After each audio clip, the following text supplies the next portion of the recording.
I guess you all didn't think you were going to be spending all day here. We apologize for the early start, and some of you sat here and had the opportunity to talk to old friends and think about my dad, and so I think it's worked out just fine. On behalf of my family and my mother, we want to welcome you here to remember my father. And as it says in the program, this is a celebration service. That's just not a cliche. This is a celebration of a man who had a wonderful and extraordinary life. And he lived to be 70 years old. And to some of you that are over 70, you're thinking, well, but for a lot of people, that's a great life. And he knew that. And there's a quote by an unknown author that says, "Do not regret growing older. It is a privilege denied to many." And in this time of war, when we've lost so many young people fighting for this country and fighting for our freedoms that will never see 70, then that's a blessing. And my dad knew that. This is a celebration today because my dad was given about 3 to 6 months in 2007, February 2007.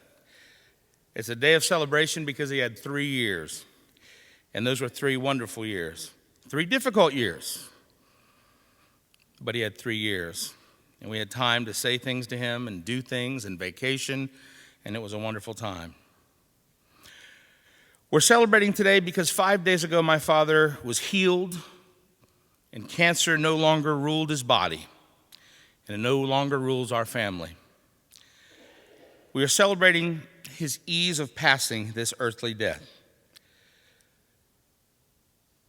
He got a chance to say goodbye to his Sky Lake friends on Saturday. And Mom and him drove up on Sunday, and we got to say goodbye to him and kiss him on his cheek Sunday night, and he died in his sleep next to his bride of 48 years. And I saw him Monday morning when he was no longer here. His soul was no longer here, but yet he had a warm little smile on his face like he was happy. And I'll never forget what I saw that morning. It will stay in my mind forever, and it's not a bad thing. We celebrate today that my father died in his sleep. You can laugh, it's a celebration. My dad was a funny guy. Great sense of humor. It hit me the other day, I am no longer little Larry.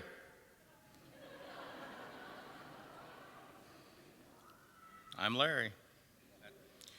One of my earlier stories, recollections, one dinner, we were passing around the mashed potatoes. I got the dad, and there wasn't much at the bottom of the pan. And he snapped at Mom, "Never make enough mashed potatoes, do you?" Mom didn't say a word, got in the car, drove to Ingalls, and bought 20 pounds of potatoes. Advantage, Mom. She spent the rest of the night up to midnight making batch after batch after batch of mashed potatoes. As soon as she got done, he came into the kitchen, took the mashed potatoes, put them in a frying pan, started frying potato pancakes. He stayed up till 4 in the morning cooking potato pancakes, wrapped them in a bag, and filled up her freezer with potato pancakes. Advantage, Dad. One time I got in trouble with the law, and I'll explain why in a minute because I'm not going to leave it at that. Well, I'll tell you. I was driving through with a friend, the Grove Park Inn parking lot, and there was a Mercedes there with a convertible. And I like to make people laugh sometimes at my own folly. And I said, "Stop the car." I got out and I got in that Mercedes, and there was a pink sweater there. I put the sweater on. "Look at me, look at me."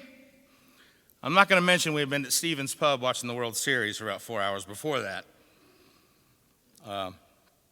And the Grove Park Inn security came out and called me, and I jumped in my car and drove off. I forgot to take the sweater off. So they charged me with grand theft sweater, I guess. But they called my parents at 4 in the morning, scared them to death. And my parents called me and said, the police are looking for you. So I said, well, I'll go downtown. I said, your dad will meet you there. I pulled into parking lot about 4 in the morning, just a dad pulled in. Oh, I didn't know what was going to happen. And he walked right up to me.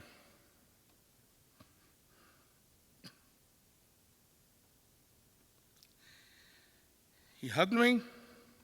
He said, "I love you." That's it. I love you. I'll never forget that. That was my father. I didn't know. I didn't know what was going to happen, but he said, "I love you." And that he had a giant heart. You know, he had a gruff exterior sometimes. To all of you, he was a big teddy bear. To us, he was a teddy bear with a little bite. My father was indeed a great man, and I don't need to tell you all that. You know what he can do. But I think his greatest accomplishment came after being diagnosed with cancer. Nicole, can you bring me that magazine? Did I leave it down there? Poisoned by chemo every 21 days for almost 3 years, he kept repairing wicker, making stained glass treasures. As Harry said, they went to Germany. 2 fishing trips with my brother Tim to the Virgin Islands where he caught marlin. Hickory furniture, hickory railing for our house and our Uncle Terry's beach house. Planted in his garden, built a fish pond, rock wall, rock walkways, big rocks. And he's got like a week, a month to do anything. Made a bunkhouse for his grandchildren in the basement. 3 weeks ago, he went deer hunting with my brother Tim. He never stopped living. He did more with cancer and chemo than most of us do fully healthy. This is an article from the Laurel of Georgia, North Georgia, an article, Larry Adams, A True Godly Spirit. Never have I seen Larry Adams complain. What is remarkable about the man, he is smart, talented, kind, and extremely focused. But Larry carries a burden. In the midst of chemotherapy, Larry generally has 1 good week a month. This is when the magic occurs at his little antique shop and around his lake house.